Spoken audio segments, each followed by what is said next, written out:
Оның тоқалы болуға дайын едім. Енді онымен қалай жекжат боп араласатынымды түсінбеймін. Болған оқиға. Университеттің 4-ші курсында оқып жатқан кезім. Соңымнан жүгіретін жігіттер көп. Бірақ ешбіріне мойын бұрмай, бар ойым дипломдық жұмысты ойдағыдай жазып, қорғап шығу болып жүрген кезде мен Нұрланды жолықтырдым. Біздің кезімізде қоғамдық көліктер кез келген жерге тоқтап, қол көтерген адамды әкете беруші еді ғой. Күн кешкіріп, университеттен қайтатын маршрутты күтіп, жол жиегінде тұрғам. Жаныма аппақ джип тоқтады. Жасы менен біршама үлкен жігіт екен. Қарындас, отырыңыз, апарып тастайын деді. Ондайға еліңде қоятын мен емес. Рахмет, мен жетпішетіні күтіп тұрмын, дедім.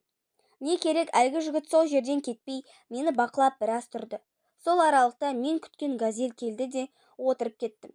Бір қарасам, әлгі джип газельдің артынан ілесіп, әр аялдамаға тоқтаған сайын менің қай жерден түсетінімді аңдып келе жатыр. Шындап қорқайын дедім.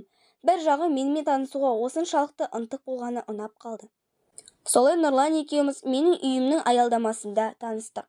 Ол менің нөмірімді алды. Содан бастап күн аралатып құшақ-құшақ гүл келетін.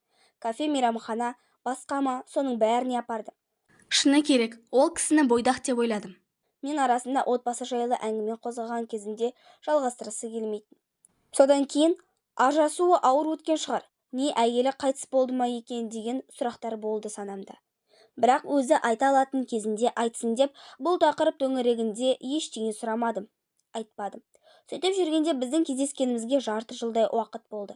Ол қамқорлық танытқанын, сыйлық жасағанын тоқтатпады, бірақ үйлену жайлы әңгіме қозғалмайтын. Мен де бір-бірімізді жақын білгенімізді қалап жүрген шығар деп оған ештеңе демедім. Бірақ күн өткен сайын оған сезімім ашылып, көрсем тұра алмайтын, даусын естімесем есімнен адаса жаздайтын жағдайға жеттім. Бір күні ол мені қаладағы ең қымбат деген мейрамханаға шақырды. Өзі аздап ішіп алған екен. Үстел басында тағы ішті. Сөйтіп әжептәуір масайып қалды. Бәлкім маған айта алмай жүрген ішіндегі сырын осылай ақтарғысы келген шығар. Әйтеуір сол кеште ағынан жарылды.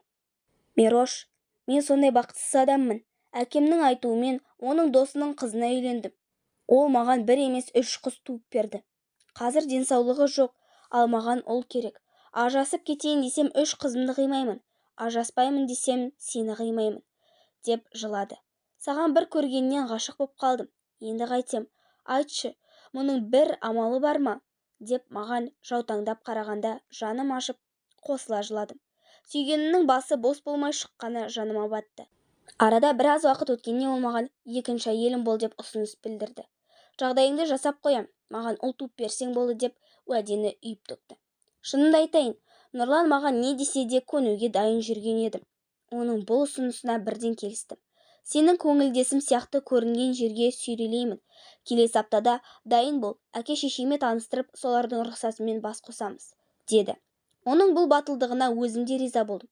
Бірақ уәде еткен келесі аптасында оның әңгімесі басқаша боп өзгеріп кетті. Кешір, сенің тағдырыңмен ойнауға менің құқым жоқ. Сен пәк қызсың. Менен де жақсы жігітке лайықсың деп жағдайды түсіндіріп, мәңгіге қоштасып кете барды. Шынымды айтсам, не болған, не көзқарасы өзгеріп шыға келгенін сол күйі түсінбей қала бердім. Бәріне уақыт емші ғой. Арада 4 жыл уақыт өткенде қазіргі күйеуімді жолықтырып үйлендік. Қазір 5 баланың ата-анасымыз. Үлкен қызымыз студент. Жақында өзінің жігітімен таныстырып тұрмысқа шығатынын айтқасын, құдаларымен кездесуге барсам, қарсы алдымнан баяғы Нұрлан шықты. Жанында маған жылап айтқан сүймейтін әйелі бар. 3 қыз, 1 ұлымыз бар дегенде мән-жайды түсіндім. Демек, Нұрлан әйелінің жүкті екенін біліп, менен бас тартқан екен. Сол туған бала енді менің күйеу балам болмақ. Нұрлан мені танымаған кейіп танытты. Оңаша қалғанда да ештеңе айтпады. Бірақ көз қарасын, жанарынан менен ыңғайсызданғанын сездім. Болашақ құдағиым ашық жарқын, әп-әдемі әйел екен. Тойды қашанға белгілейміз деп әңгіме бастағалы отыр еді. Асығыс жоқ, қызымыз дипломын ала берсін, көктемге қарай көреміз деп уақытты создым. Не үшін олай еткенімді өзім де түсінбеймін.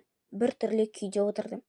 Ендігі жағдайдың қалай боларын, ол кісілермен қалай құда жекжат боп араласатынымды әлі түсінбей отырмын. Қызым жігітін сүйеді. Екеуінің арасына түсуге арым жібермейді. Мұндайда қайтпек керек.